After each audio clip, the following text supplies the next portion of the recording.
ഇത് 1.5 കിലോ മത്തിയാണ്. ഇത് ഒരു ഡിഫറെൻറ്റ് സ്റ്റൈലിൽ ഞാൻ ഇന്ന് കറി വെക്കും.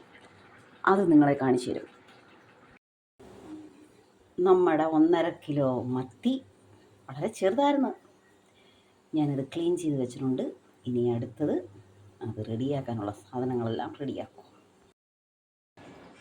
നമ്മുടെ മത്തിക്കറിക്ക് വേണ്ട ഐറ്റംസ്: ചുമന്നുള്ളി ചെറിയത്, തക്കാളി, ഇഞ്ചി, കൊത്തിയരിഞ്ഞ തേങ്ങ, വെളുത്തുള്ളി, പച്ചമുളക്. ചട്ടി ചൂടാക്കി കടുക്, ജീരകം, ഉലുവ ഇത്രയിട്ട് പൊട്ടിക്കുക. അതിനുശേഷം ഇഞ്ചി ചേർക്കുക, വെളുത്തുള്ളി ചേർക്കുക. ഇട്ടതിന് ശേഷം നല്ല ഫ്രൈ ആക്കുന്ന രീതിയിലേക്ക് അത് നല്ല മൂപ്പിച്ചെടുക്കണം. ഈ പരുവാകുമ്പം അതിലേക്ക് നമ്മൾ കൊത്തി അരിഞ്ഞ് വെച്ചിരുന്ന തേങ്ങ ഇട്ട് കൊടുക്കുക. തേങ്ങ ഇട്ട് കൊടുത്ത് അത് ഒരുവിധം ഫ്രൈ ആവുന്നവരെ ഇങ്ങനെ ഇളക്കിക്കൊണ്ടിരിക്കണം. ഈ ഒരു പരുവാകുമ്പോൾ ഇതിലേക്ക് മഞ്ഞപ്പൊടി, മുളകപ്പൊടി, പിന്നെന്താ പറയണ്ടേ, മല്ലിപ്പൊടി ഇത്രയും കൂടെ ഇട്ട് കൊടുക്കുക. അത് നല്ല രീതിയിൽ ഇങ്ങനെ നമ്മൾ നല്ല ചൂടാക്കി എടുക്കുക.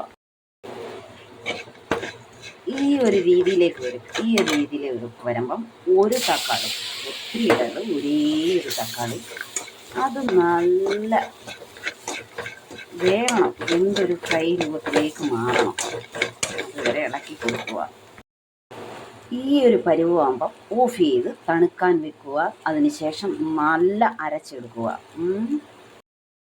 ചട്ടി അടുപ്പിൽ വെച്ച് ചൂടാക്കി അതിനകത്തേക്ക് നമ്മൾ ഉലുവയിട്ട്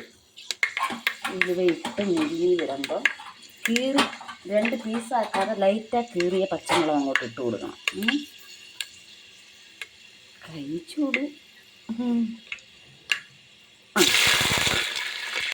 ഇതുപോലെ നല്ല മുരിയണം. അപ്പോൾ ഒരു സ്മെല്ല് അതിൽ നിന്ന് എണ്ണയിലേക്ക് ഇറങ്ങും. അതിനുശേഷം നമ്മൾ അരച്ച് വെച്ചിരുന്ന അരപ്പ് അതിലോട്ട് ചേർക്കുക. ഞാൻ ഒറ്റയ്ക്കാണ് ഷൂട്ട് ചെയ്യുന്നത്, അതുകൊണ്ട് കട്ട് ചെയ്ത് ഒഴിക്കുന്നതൊന്നും കാണിക്കാൻ പറ്റത്തില്ല. അതിങ്ങനെ നല്ല തിളയ്ക്കുന്ന പരുവമാകുമ്പോഴത്തേനും നമ്മൾ നല്ല ഇളക്കി കൊടുക്കണം. ഇങ്ങനെ തിളയ്ക്കുമ്പോൾ നമ്മൾ അതിലേക്ക് പുളിവെള്ളം ഒഴിച്ചു കൊടുക്കണം. എന്നിട്ട് കുറച്ച് ഇങ്ങനെ ഇളക്കി കൊടുക്കണം. പുളിവെള്ളം എന്തിനാണ് ഒഴിച്ചു കൊടുക്കുന്നത് വെച്ച് കഴിഞ്ഞാൽ അപ്പോഴാണ് കൊഴുപ്പ് കിട്ടത്തുള്ളൂ. മധുരം കിട്ടാതിരിക്കാൻ, മധുരം അറിയാതിരിക്കാനാണ് പച്ചമുളക് നമ്മൾ കൂടുതൽ ചേർത്തേക്കുന്നത്.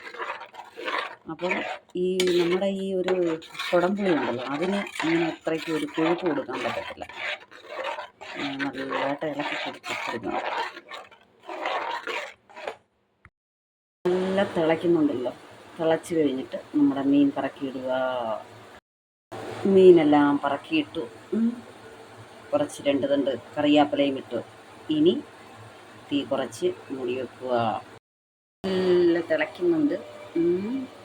തിളയ്ക്കട്ടെ. നമ്മുടെ മീൻകറി റെഡിയായി കേട്ടോ. ഭയങ്കര ടേസ്റ്റാണ്, സൂപ്പർ ടേസ്റ്റ്.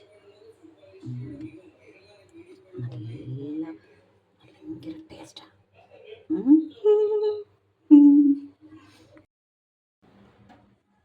നമ്മുടെ മീൻ കറിയുടെ ഇതാണ് നമ്മുടെ മീൻ കറി. ഭയങ്കര ടേസ്റ്റാണ്. ചപ്പാത്തി, ചോറ് എല്ലാത്തിൻ്റെ കൂടെയും കഴിക്കാം. ഭയങ്കര ടേസ്റ്റാണ്. ഒരു ടൈം നിങ്ങളിതുപോലെ ചെയ്താൽ പിന്നെ ഒരിക്കലും പഴയതുപോലെ ചെയ്യത്തില്ല.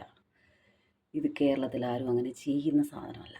ഒന്ന് ചെയ്ത് നോക്കണേ പ്ലീസ്. ഭയങ്കര ടേസ്റ്റും നല്ല കുറുകിയ ഒരു ഗ്രേവിയെല്ലാം കിട്ടും. നല്ല ടേസ്റ്റാണ്, നല്ല മണമാണ്. ചെയ്ത് നോക്കണേ പ്ലീസ്. സൂപ്പർ ടേസ്റ്റാണ്.